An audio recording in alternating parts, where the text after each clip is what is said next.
Nous sommes tous et toutes confrontés à des comportements qui, quelquefois, nous mettent en état d'incompréhension, de sidération, que ce soit de la violence, de la plainte, des gens qui sont dans la fuite systématique du conflit, ou dans des erreurs de répéter, autant de comportements que l'on pourrait appeler des comportements dysfonctionnels.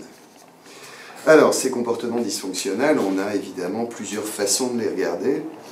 Le premier, et c'est par exemple le cas de la psychanalyse, à propos des phobies, qui nous diront qu'on a affaire à, en réalité, des déplacements de l'angoisse sur des objets particuliers.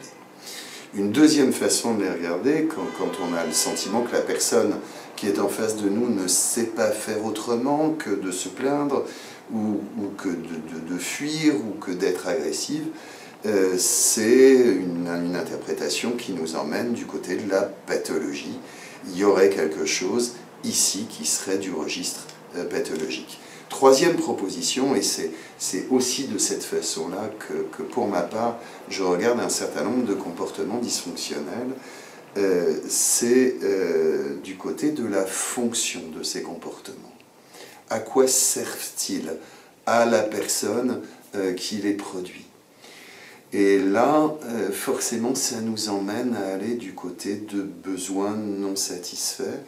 Est-ce que cette plainte et cette tendance à être dans la plainte systématique nous renseigne sur le besoin d'attention, le besoin de considération de la personne concernée, besoin de reconnaissance, mais aussi à d'autres moments besoin de sécurité, besoin de protection, besoin de sens.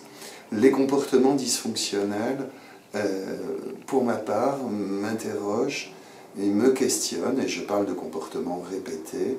Ils sont soit symptômes d'une pathologie, soit symptômes d'un besoin non satisfait. Et c'est tout l'objet de l'attention et de l'intérêt que nous pouvons porter dès lors que nous cherchons à comprendre et à répondre.